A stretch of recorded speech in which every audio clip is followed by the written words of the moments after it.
पावसाअभावी वैजापूर तालुक्यात मका पीक धोक्यात, शेतकरी चिंतेत। वैजापूर तालुक्यात गेल्या काही दिवसांपासून पावसाने पूर्णपणे दडी मारल्यामुळे खरीप हंगामातील मुख्य पीक असलेले मका पीक आता सुकू लागले आहे। ऐनवाढीच्या आणि जोमदार येण्याच्या काळातच पाणी न मिळाल्यानं पिके डोळ्यादेखत जळून चालली आहेत। त्यामुळे तालुक्यातील शेतकऱ्यांसमोर पुन्हा एकदा दुष्काळाचे मोठे संकट उभे राहिलेत। पिके वाचवण्यासाठी शेतकऱ्यांची धडपड चालू आहे। हंगामाच्या सुरुवातीला झालेल्या पावसामुळे शेतकऱ्यांनी मोठ्या आशेनं मक्याची पेरणी केली होती।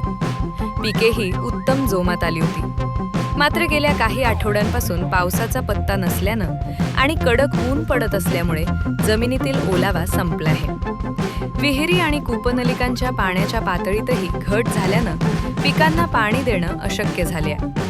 चाऱ्याचा प्रश्न गंभीर होण्याची भीती आहे। मका हे पीक केवळ धान्यासाठीच नव्हे तर जनावरांच्या चाऱ्यासाठीही महत्त्वाचे मानले जाते।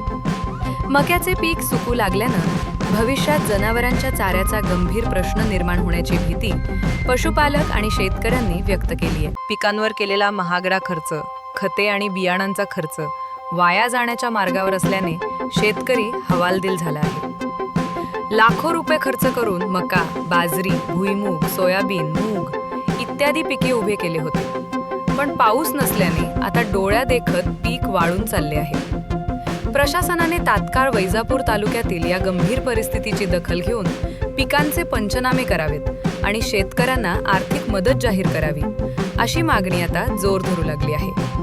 Bureau report, Mahesh Jagdale, Khandala, Vaijapur.